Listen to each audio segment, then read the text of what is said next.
You may have noticed I've been gone a while, or maybe you didn't. Regardless, I've been absent because I've once again been working on the project that never stops. Clearly I've made some pretty substantial changes on the outside, but I'm going to ignore that for now and show you the less impressive stuff I've done on the inside. And please excuse my voice, I'm getting over a cold. The least interesting change I've made on the inside is the water pump. I got a bigger one. The old one crapped out, and I upgraded all the water lines from regular nylon lines to braided nylon lines because, as it turns out, regular nylon lines slowly expand over time from water pressure until they just fall off the hose barbs and leak water absolutely everywhere. I know that now, and now through the power of shared knowledge, you know that too. Or maybe you already knew that and I'm the idiot. The first night I slept in the camper, I realized a problem. Patio and ratio are spelled the same way.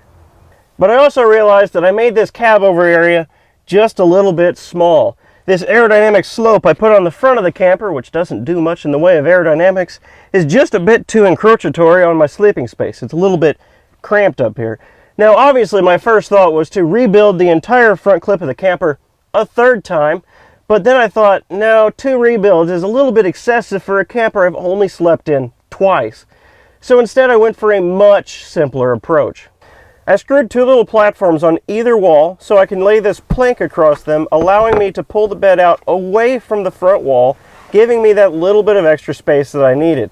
Simple. And now I have plenty of room up here to sprawl out like some sort of giant gorilla-shaped eagle. Now you may have noticed that this plank solution looks a little bit unfinished, and that's because it sort of is. I didn't want a simple plank down there to hold up the bed. I wanted a cool hinged folding assembly that I could store out of the way when I'm not using the bed.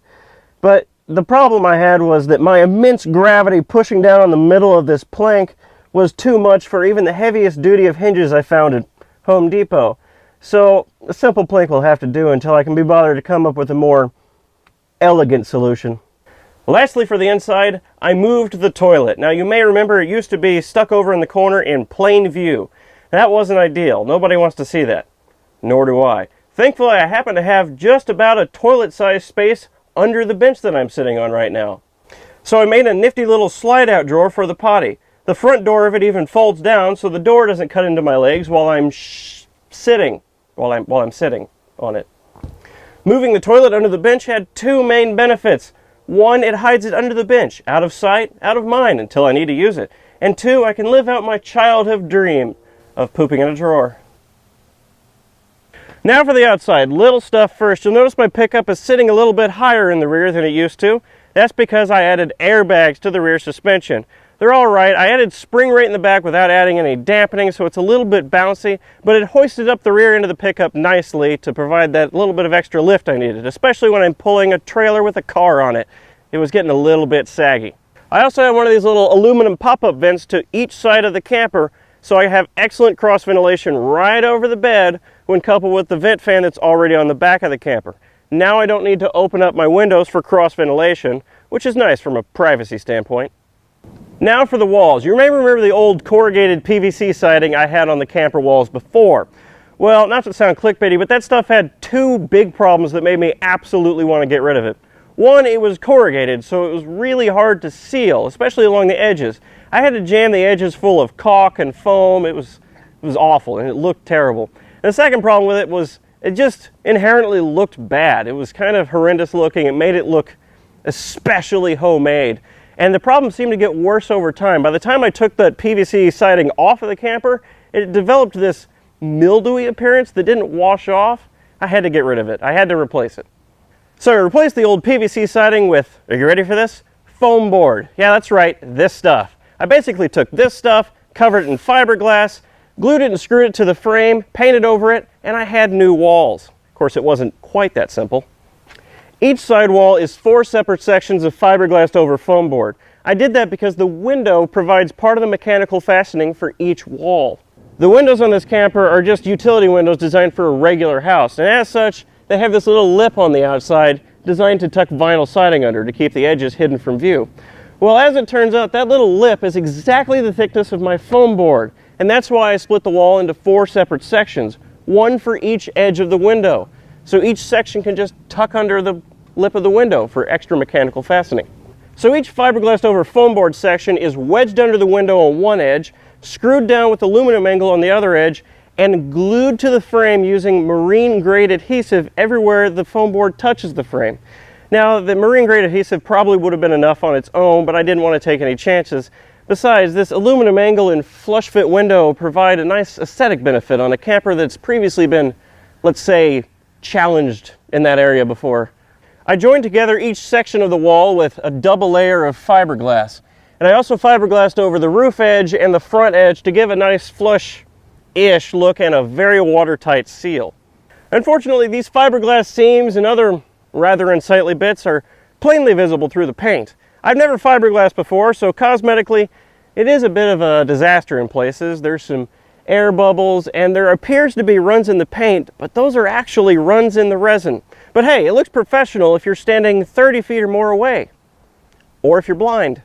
The upsides of these new walls are many. I got to play with fiberglass. I doubled the insulation on both walls with an extra layer of foam board. The walls are now flat, allowing me to do such novel things as seal the edges, flush mount things like these vents, and paint nifty designs on the side. The windows on this thing used to look awful, but now they look almost flush mounted. The whole thing overall looks quite a bit less homemade, even though if you get up close, it's still definitely homemade looking. There are a few downsides. For instance, I used the window lip for structural support, and inadvertently made it almost impossible to replace the window if I need to, because I glued and fiberglassed over the mounting screws for the window. If I wanted to replace the window, I'd probably have to, I don't know, cut into the wall and replace it. That's a little bit of a problem.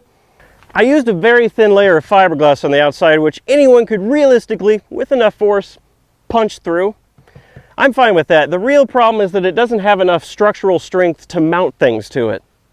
For example, these vents aren't actually mounted to the foam. They're mounted to a chunk of wood that I flush mounted with the foam. Now, I wanted a seamless look, so I fiberglassed over that chunk of wood, but you can clearly see not only the fiberglass patch through the paint, but you can even see the edges of the wood chunk. Like I said, cosmetically, it is a bit of a disaster in places. Maybe in the future I'll experiment with such interesting and new technologies like gel coat, or sanding, or Bondo, or any paint prep at all. When I envisioned this fiberglass over foam on the side walls, I thought, if it goes well on the walls, we'll give the same treatment to the front wall and roof sections. Well, it has gone extraordinarily well, I think, on the walls, but I'm going to leave the front wall and roof sections alone because at some point, I need to stop working on this truck camper. I need to move on, free up time for other projects and more videos. So for now, I'm going to call this truck camper project done. We'll see how long that lasts. Before I go, some of you may be wondering how my F-150 is coping with pulling a car trailer while a shed sits on its back. Well, when I'm pulling a load, I get 7 miles per gallon. Yeah, that's right, 7. I get knocked all over the place and even moderate winds, and my engine has to work really hard if I want to go over, say, 65 miles an hour. In other words, it's as overworked as a Clydesdale pulling a train. Now, that's partly because I'm just a smidge over the F-150's weight limit, but it's also because I mounted a giant sail over the cab. And before you ask, no, I'm not getting a heavier duty pickup. My grandpa left me this pickup, so it stays. And I don't have enough room in my driveway for another heavy duty pickup or a van or anything like that anyway. So this pickup will have to do, even if it means hearing the engine scream as I try to go up even the slightest grade. I think I'll manage.